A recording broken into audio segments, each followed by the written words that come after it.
Assalamualaikum warahmatullahi wabarakatuh.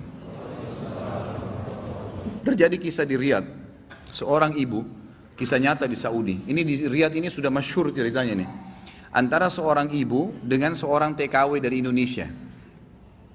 Ada satu ibu sudah divonis di Saudi, operasi kanker dia terakhir sebulan lagi. Kalau tidak berhasil, dianggap sudah mati dari sisi medis. Ini keberhasilannya kecil sekali, 10%, 90% mati orang ini. Sebulan lagi menurut ilmu medis. 3 hari setelah divonis begitu sama dokter, sebulan lagi operasi terakhir, datang pembantunya dari Indonesia. Seminggu pembantu itu kerja, bagus sekali kerjanya. Masya Allah bersihin rumah, masak segala. Tuan rumahnya ini senang. Tapi selama dia kerja seminggu, ada satu perilaku TKW ini, pembantu ini, yang selalu membuat tuannya mau nanya sama dia tapi nggak enak.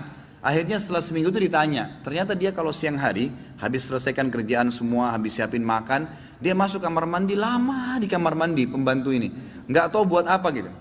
Pas dia keluar dari kamar mandi setelah seminggu ditanya sama majikannya, maaf saya mau tanya, kenapa kamu ini setiap masuk kamar mandi lama, ngapain? Langsung nangis, tiba-tiba TKW itu menangis, pembantu itu menangis. Dia tanya, kenapa kamu nangis? Dia bilang ceritanya begini sebenarnya. Sebelum saya berangkat ke Saudi di Riyadh ini, 12 hari sebelumnya saya baru melahirkan. Dan saya punya bayi di Indonesia. Saya lagi susuin. Nah saya tinggalkan karena keadaan ekonomi. Terpaksa saya tinggalkan. Visa sudah keluar, saya melahirkan, saya berangkat. Nah saya masuk kamar mandi ini, saya keluarin air susu saya. Karena kalau tidak payudara saya sakit. Coba. Kalau antum dengar keluhan seperti ini dari pegawai, dari staf, dari orang, apa yang antum lakukan? Perhatikan perilakunya muslimah ini, ya. Majikannya buat apa?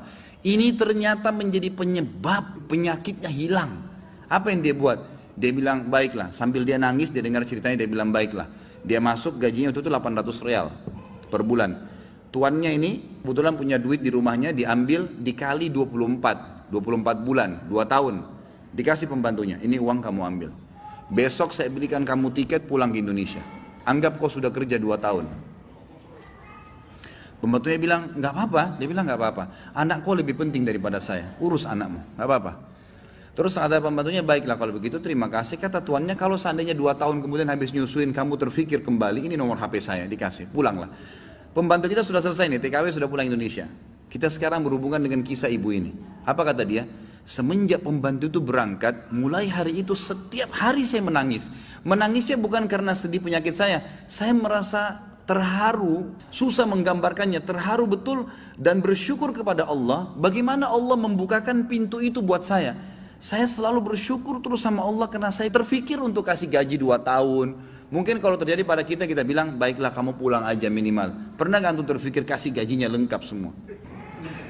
Dia bilang, saya terharu kenapa saya bisa lakukan itu. Dan saya selalu bersyukur sama Allah, saya bisa lakukan sementara memang ini ada vonis mati dekat lagi secara medis. Dia bilang, tiap hari saya menangis. Dan setiap kali saya menangis, saya merasa ada satu kepuasan dan keadaan saya lebih baik. Ringkas cerita, tiba masa operasi, ditelepon rumah sakit, disiapin semuanya alat operasi. Tiba di rumah sakit, dicek sebelum operasi, dokternya duduk setelah cek di kursi lalu bertanya, kamu berobat kemana sebulan ini? Kata ibunya, saya nggak berobat kemana-mana. Kamu tahu nggak? Kanker kamu nggak ada. Sedikit pun nggak ada. Akarnya nggak ada. Sembuh total. Nggak ada, nggak mungkin terjadi secara medis. Ibu itu tersenyum lalu mengatakan, kalau betul apa yang dokter ucapkan, itu karena sedekah saya. Diceritain sama dia ceritanya. Begini. Dokternya jadi nangis. Dokternya bilang apa? Subhanallah, yang telah membukakan mata hati saya, ternyata yang menyembuhkan bukan obat sama dokter. Tapi siapa? Allah subhanahu wa ta'ala. Ambil pelajaran ikhwas sekalian. Ternyata amal-amal soleh itu bisa membuat kita keluar dari masalah. Abdullah bin Umar dan Abdullah bin Abbas radhiyallahu anhum ajma'in, itu kalau beliau sedang menghadapi masalah dan tidak pecah, beliau keluar cari orang miskin dan sedekah. Keluar bertawassul dengan amal soleh. Seperti itulah. Mungkin sampai situ dulu, mudah-mudahan apa yang kita bahas bermanfaat dan menjadi tambahan ilmu buat kita. Assalamualaikum warahmatullahi wabarakatuh.